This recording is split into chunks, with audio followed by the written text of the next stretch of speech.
I've always been the shadow in my family's bright spotlight, the one who learned early that silence was safer than speaking up.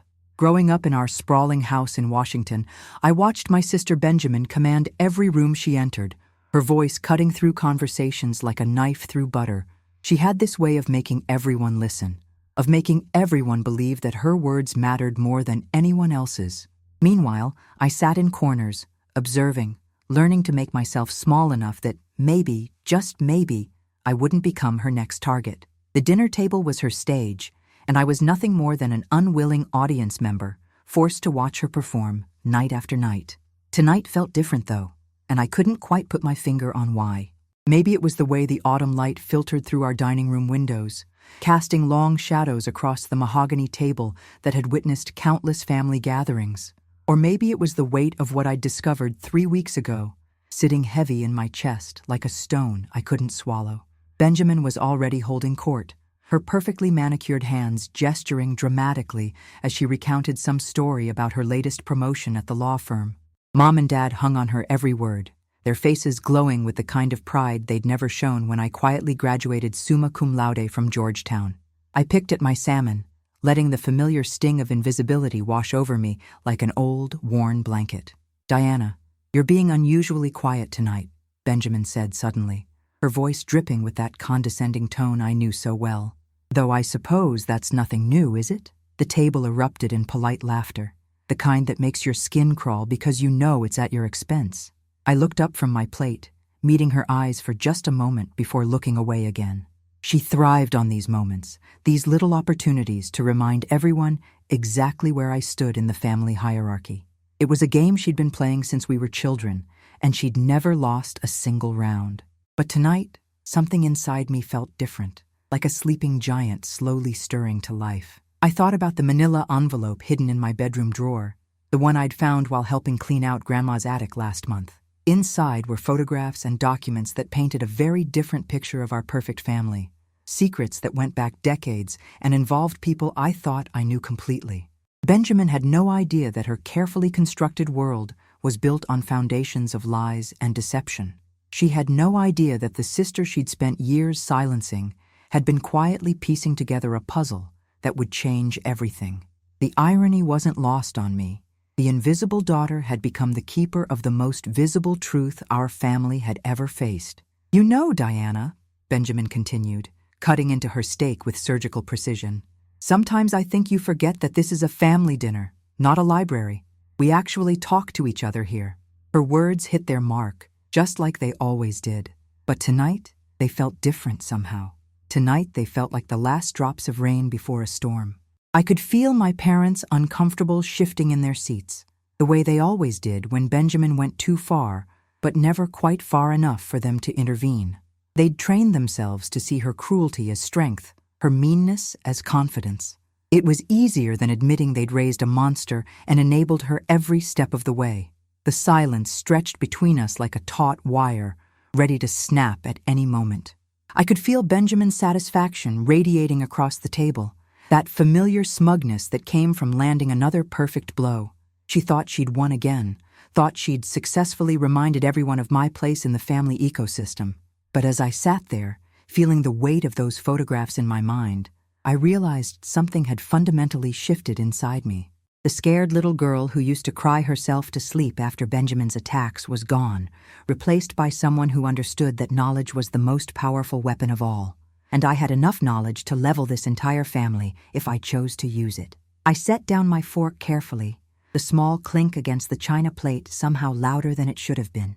The sound seemed to echo in the sudden quiet, and I felt every pair of eyes at the table turn toward me. Benjamin was still smiling, that cruel little smirk that had haunted my childhood and followed me into adulthood. She expected me to shrink back into myself, to mumble an apology and retreat into the safety of silence.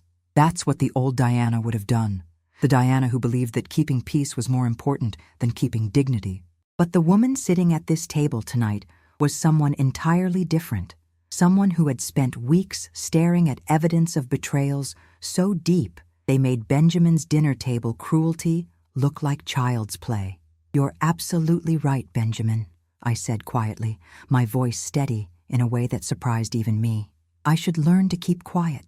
I picked up my water glass and took a slow sip, letting the moment stretch until I could feel the tension crackling in the air around us.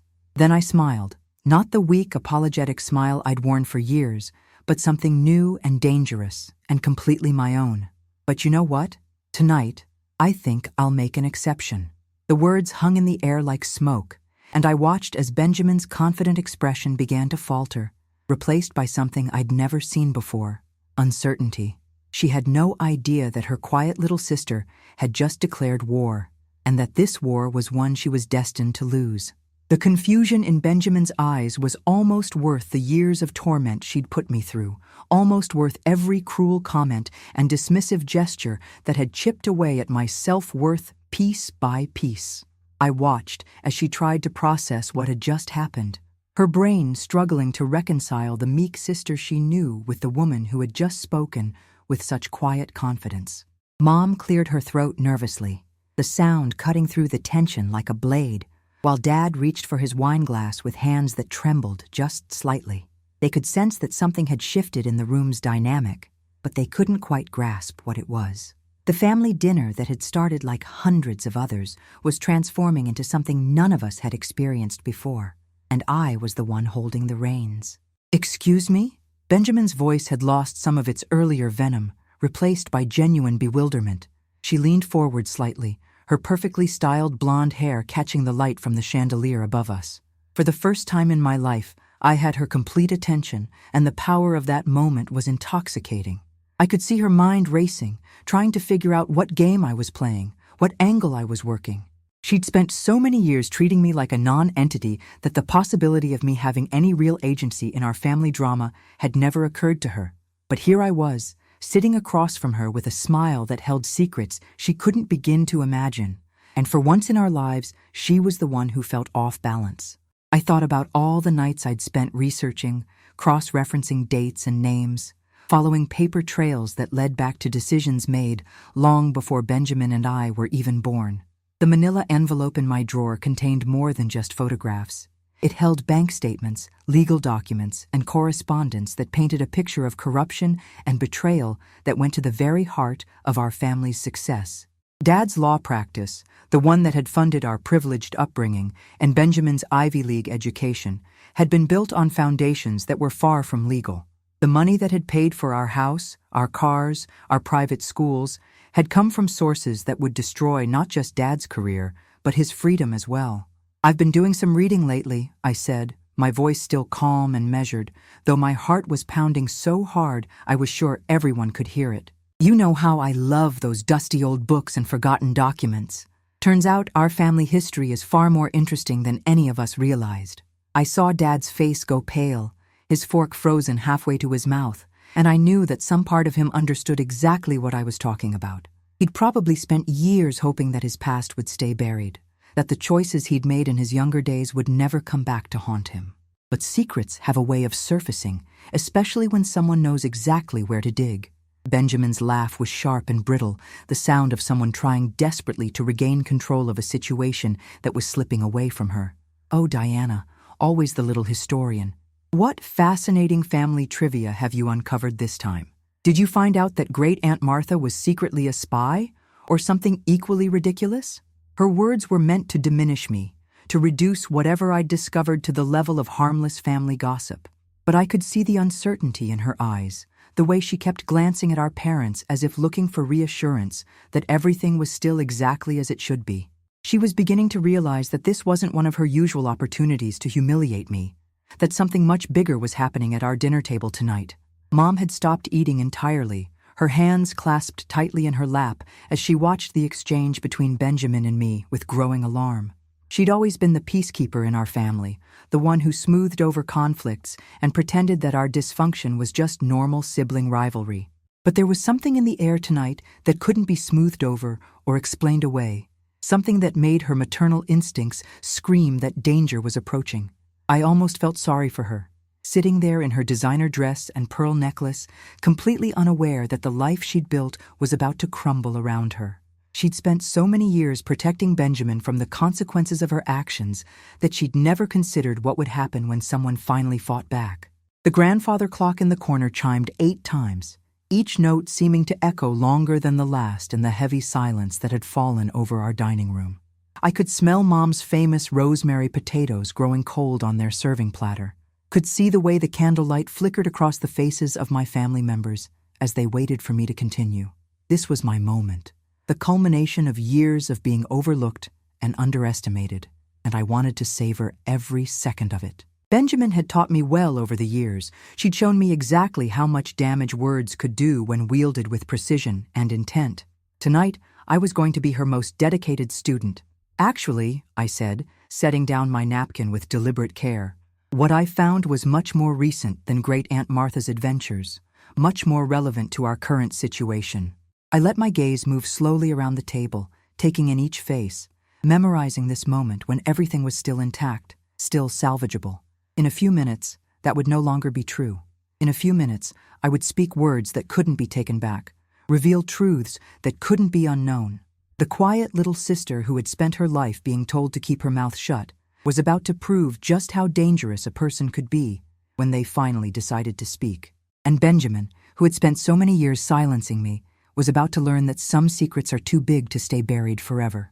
The weight of the moment pressed down on all of us, like a physical thing, heavy and suffocating in the way that truth often is when it's been buried for too long.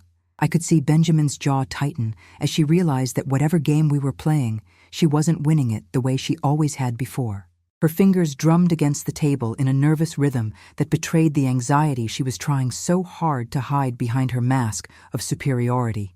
Dad had gone completely still, his breathing shallow and controlled, like a man trying not to make any sudden movements that might trigger a predator. He knew what was coming, or at least he suspected, and the knowledge was written across his face in lines of fear and resignation that aged him 10 years in the span of a few seconds. I reached into my purse, the small black leather bag that had sat innocuously beside my chair throughout dinner, and pulled out a single photograph. It was old, slightly yellowed at the edges, but the image was crystal clear. Dad shaking hands with Vincent Caruso, a man whose name had been splashed across newspaper headlines 25 years ago when the FBI finally caught up with his money laundering operation. The photo was dated 3 months before Caruso's arrest, and Dad looked young and eager, completely unaware that he was being photographed with a man who would later be sentenced to 15 years in federal prison. I placed the photograph on the table between the salt and pepper shakers, right where everyone could see it, and watched as the color drained from Dad's face entirely. "Do you remember Vincent Caruso, Dad?" I asked, my voice still eerily calm despite the chaos I could feel building inside my chest. "I did some research on him after I found this picture in Grandma's things. Turns out he was quite the businessman back in the day. Money laundering, racketeering, tax evasion, really impressive resume." Benjamin's eyes darted between the photograph and Dad's face, her quick legal mind already starting to piece together implications that she didn't want to understand. She'd built her entire identity around being the successful daughter of a respected attorney, the golden child who had inherited both his intelligence and his moral compass. The possibility that her foundation was built on criminal activity was something her psyche simply couldn't process. Mom made a small, wounded sound in the back of her throat, like an animal that had been struck but didn't understand why. Her perfectly manicured hand flew to her mouth as she stared at the photograph, and I could see the exact moment when recognition dawned in her eyes. She'd known, of course. Wives always know, even when they pretend they don't. She'd known that the money that had funded their lifestyle had come from somewhere questionable, but she'd chosen willful ignorance over uncomfortable truths. Now, sitting at the dinner table where she'd served thousands of meals over the years, she was being forced to confront the reality she'd spent decades avoiding. The look of betrayal on her face wasn't directed at Dad, though. It was aimed squarely at me, the daughter who had dared to drag their secrets into the light. "Diana, what are you doing?" Benjamin's voice had lost all of its earlier confidence, replaced by something that sounded almost like pleading. For the first time in our lives, she was looking at me not as an inferior to be dismissed, but as a threat to be neutralized. I could see her lawyer's mind working frantically, trying to figure out how to contain this situation, how to minimize the damage that was already spreading like cracks in a dam. But there was no containing this, no legal maneuvering that could make the truth disappear.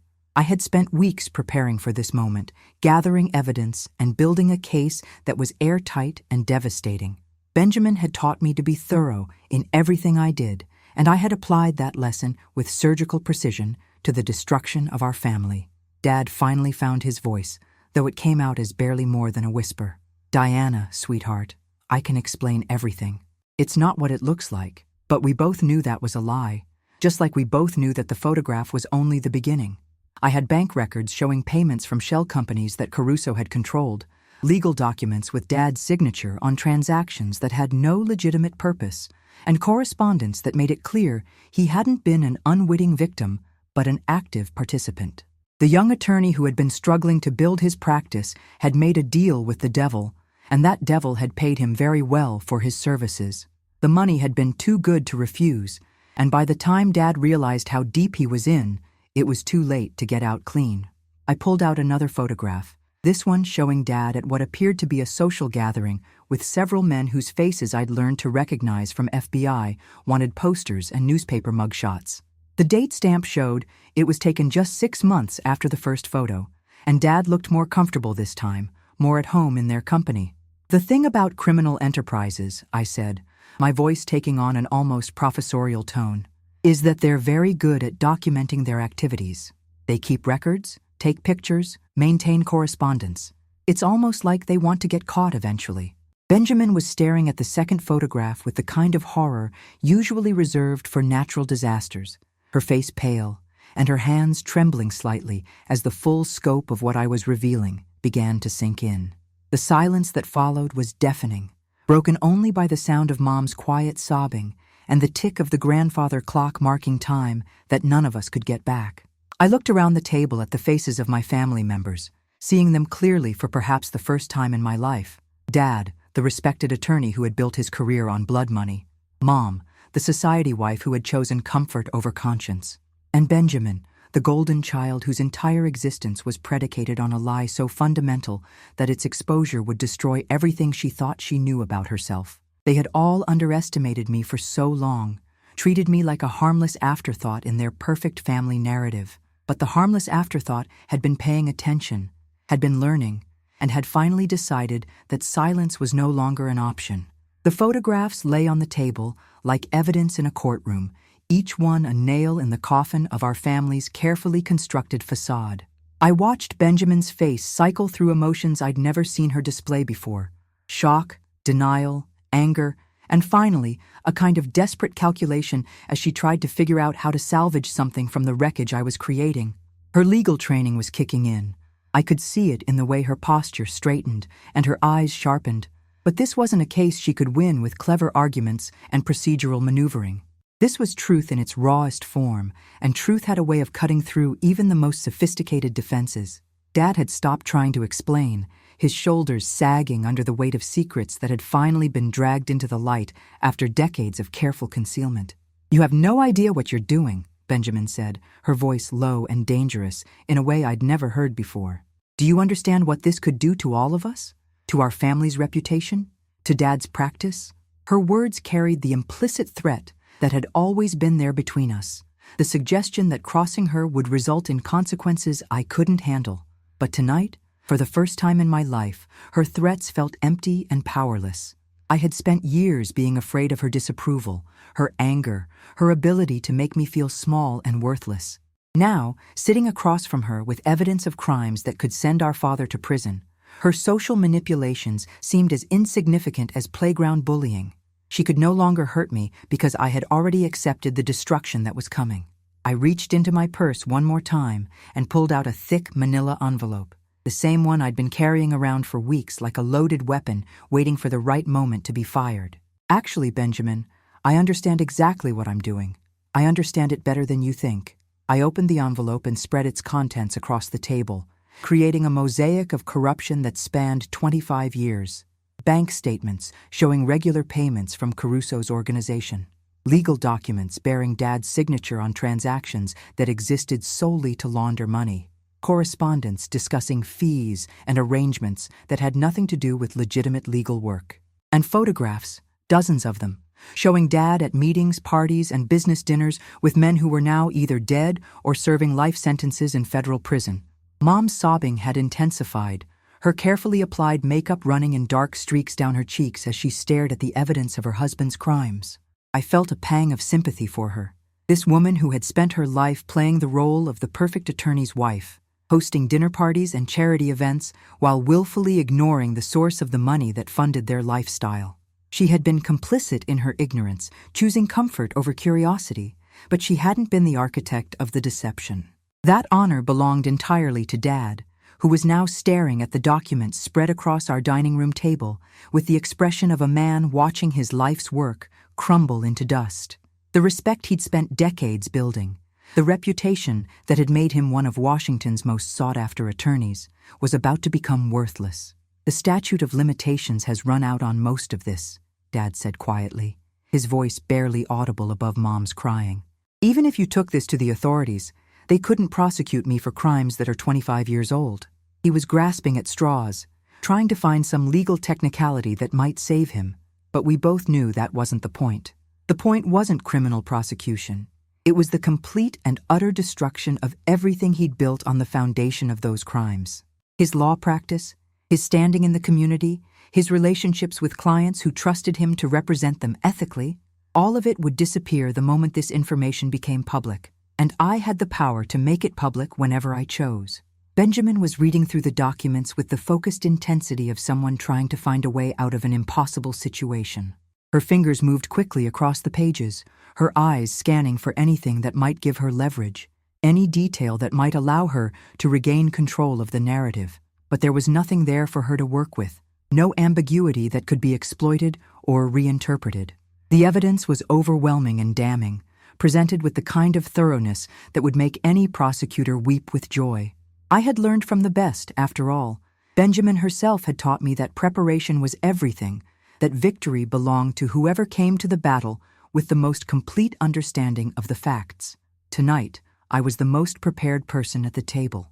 "What do you want?" The question came from Benjamin, and it carried with it the implicit acknowledgement that I held all the cards in this particular game. For the first time in our lives, she was asking me what I wanted instead of telling me what I should want. The power dynamic that had defined our relationship since childhood had shifted completely, and we both knew it. I could see the fear in her eyes now, not just for herself, but for the entire family structure that had elevated her to her position of privilege and authority. Without Dad's successful practice, without the money and connections that came with it, Benjamin would be just another lawyer in a city full of them, stripped of the advantages that had made her feel superior to everyone around her. I gathered the photographs and documents slowly, deliberately, taking my time to let the full weight of the moment settle over all of us.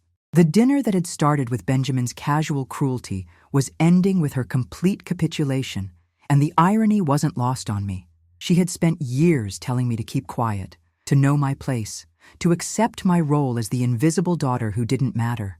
But the invisible daughter had been watching and learning and planning, and now she was the only one at the table with any real power.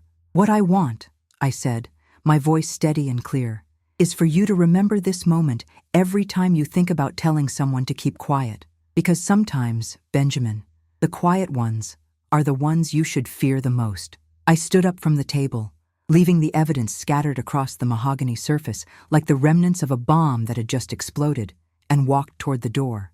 Behind me, I could hear the sound of our family falling apart, and for the first time in my life, I was the one walking away. 3 months later, I sat in my new apartment across town, reading the newspaper article that detailed the FBI's investigation into Dad's former law practice. The headline read, "Prominent Washington attorney under federal investigation for historical money laundering connections." And seeing our family name in print like that should have made me feel guilty or ashamed. Instead, I felt something I'd never experienced before: complete and utter peace.